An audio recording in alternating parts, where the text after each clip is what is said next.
कलयुग के सुर को मिले भगवान। तब मेरी उम्र करीब 7 वर्ष की रही होगी। मेरी आँखों में बहुत दर्द शुरू हुआ।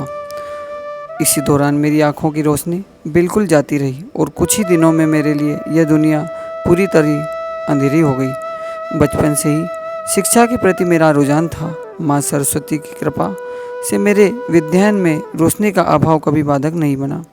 शिक्षा प्राप्ति के बाद मैं शासकीय माधव संगीत महाविद्यालय ग्वालियर में लेक्चर नियुक्त हो गया। वहाँ मैं संगीत की क्लास लेता था। क्लास शाम 5 से 8 बजे तक लगती थी। अगस्त सन 87 की बात है। गर्मी का समय था, पर बारिश के कारण मौसम ठंडा हो चला था। शाम की ठंडी ठंडी हवा और गुनगुनी धूप से तीसरी मंजिल का वह कमरा काफ़ी आरामदायक लग रहा था। थोड़ी देर में बच्चे आ गए। कक्षा आरंभ हुई। अभी 5 मिनट ही हुए होंगे कि सभी लड़कियां एकदम से चुप हो गई। पूरे क्लास में अचानक सन्नाटा छा गया। पर मैंने पूछा, क्या हुआ, चुप क्यों हो गई? सर, किसी ने कोई जवाब नहीं दिया। मेरे दोबारा पूछने पर उनमें से एक लड़की ने कहा, सर, उत्तर दिशा की ओर से 2 फूल उड़ते चले आ रहे हैं। मैंने सोचा, इसमें देखने की क्या बात है, कोई बड़ा सा पेड़ होगा, उसी पेड़ के फूल टूटकर गिर रहे होंगे। मैंने उनसे कहा कि हवा चल रही है जिससे फूल गिरकर उड़ रहे होंगे। मेरी इन बातों का लड़कियों पर कोई प्रभाव नहीं पड़ा। उनमें से एक लड़की ने कहा, नहीं सर, वे फूल भागते हुए बम के गोले की तरह से इधर ही चले आ रहे हैं। मैंने सोचा कि मुझे दिखाई नहीं पड़ रहा है, इसलिए लड़कियां मुझे बेवकूफ़ बना रही हैं। उसमें से एक गंभीर लड़की कल्पना ने कहा, हाँ सर, सचमुच फूल आ रहे हैं। इतने फूल अंदर आकर मेरी गोदी में गिर पड़े। मैंने उन फूलों को उठाकर अपनी जेब में रख लिया। कक्षा समाप्त होने के पश्चात भोजन किया और बिस्तर पर चला गया। तब तक मैं उन फूलों की बात बिल्कुल भूल चुका था। मैं सोने की कोशिश कर रहा था। अचानक मेरी ऐसी इच्छा हुई कि मैं हरिद्वार जाऊं और गंगा स्नान कराऊं। ये बातें उस समय की है जब मैं गुरुदेव एवं मिशन के बारे में कुछ नहीं जानता था। गायत्री मंत्र का नाम तक नहीं सुना था। मैंने 3-4 दिन की छुट्टी ली और हरिद्वार के लिए रवाना हुआ। रात के 3 बज रहे थे। हरिद्वार स्टेशन पहुंच गया। मेरे हाथ में अटैची और एक हाथ में डंडा था। मैं डंडे के सहारे स्टेशन से बाहर आया तो एक ऑटो चालक मिला और बोला, भाई साहब, शांति कुंज चलिए, वहाँ रहने और खाने की व्यवस्था हो जाएगी। मैंने ऐसा सोचा, यह मुझे बेवकूफ़ बना रहा है। मैंने कहा, मुझे शांति कुंज नहीं जाना है, मुझे गंगा स्नान करके ग्वालियर वापस जाना है। मैं जैसे जैसे मना करता गया, ऑटो वाला ही पीछे पड़ता गया। अंततः मैंने 2.5 रुपये किराया तय कर लिया और शांति कुंज पहुँच गए। वहाँ पहुँचकर स्नान, भोजन वगैरह करके विश्राम करने लगा।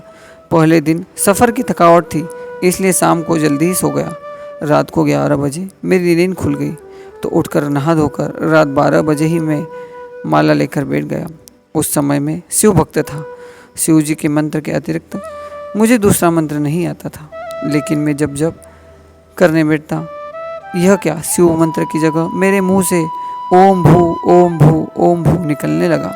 सवेरे 6 बजे तक माला जपता रहा, पर 11 माला ही कर सका। मैंने सोचा, ये भगवान, यह क्या 6 घंटे में केवल 11 माला ही कर पाया, जबकि सैकड़ों माला हो जाना था।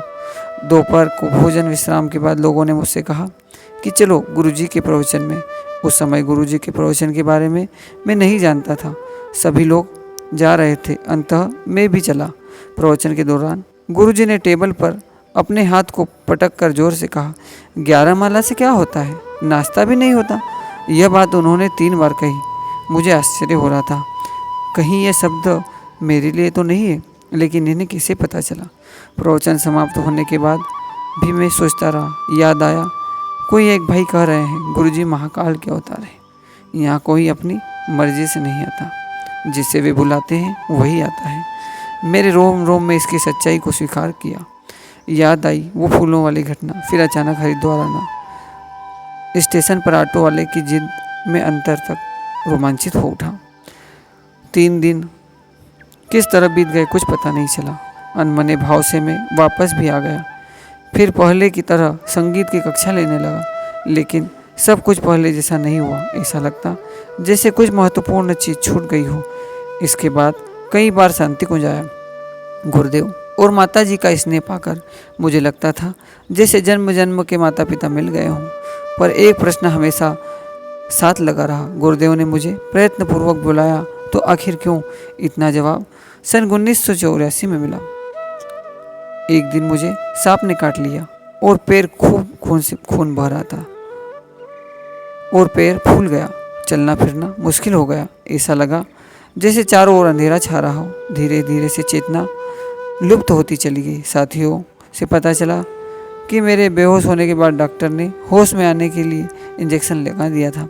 जब पर्याप्त समय बीत जाने के बाद भी होश नहीं आया तो घबरा कर लोगों ने गुरुदेव को जाकर बताया। साथ में डॉक्टर भी थे। गुरुदेव ने डॉक्टरों से कहा, अभी उठ जाएगा, उसे एक इंजेक्शन और लगाओ। और वास्तव में दूसरे इंजेक्शन से मुझे होश आया। अब मैं समझा मुझे अपने पास बुलाने का यही उद्देश्य था कि मुझे असमय मृत्यु के हाथ से बचाया जाए और आगे का जीवन युग निर्माण के कार्य में लग सके। उनकी असीम कृपा को नमस्कार करता हूँ। प्रस्तुति देवी दयाल वैश्य, ग्वालियर, मध्य प्रदेश। ओम शांति।